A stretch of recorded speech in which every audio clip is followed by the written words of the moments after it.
ہر انسان کی کامیابی کے پیچھے بہت سے عناصر کار فرما ہوتے ہیں۔ اس میں انسان کا اپنا محنت کرنا، شوق، لگن، والدین کی دعائیں اور مناسب ماحول کا ملنا، لیکن اس سب سے اہم چیز یہ ہوتی ہے کہ اللہ پاک کا جو کرم ہوتا ہے کہ اس نے آپ کے اندر یہ خوبی رکھی، اور وہ جو ماحول یا اس خوبی کو جو پھلنے پھولنے کے لیے جو بھی چیزیں درکار ہوتی ہیں، جو ماحول درکار ہوتا ہے، جو سپورٹ ہوتی ہے، وہ بھی آپ کو مہیا کی۔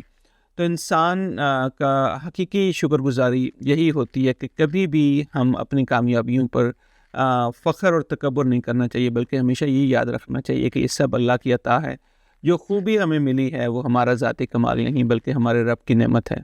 اصل کامیابی یہ نہیں کہ ہم صرف خود آگے بڑھیں، بلکہ یہ ہے کہ ہم اپنی صلاحیتوں کو مزید نکھاریں اور انہیں دوسروں کے لیے فائدہ مند بنائیں۔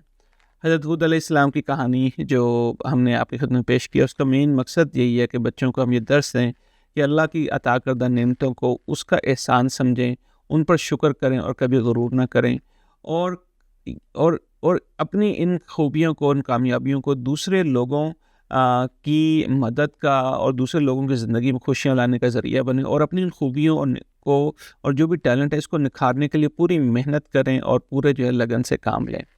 تو امید ہے کہ آپ کو یہ کہانی پسند آئے گی۔ اپنے خیالات کا ضرور اظہار کیجیے گا۔ اللہ حافظ۔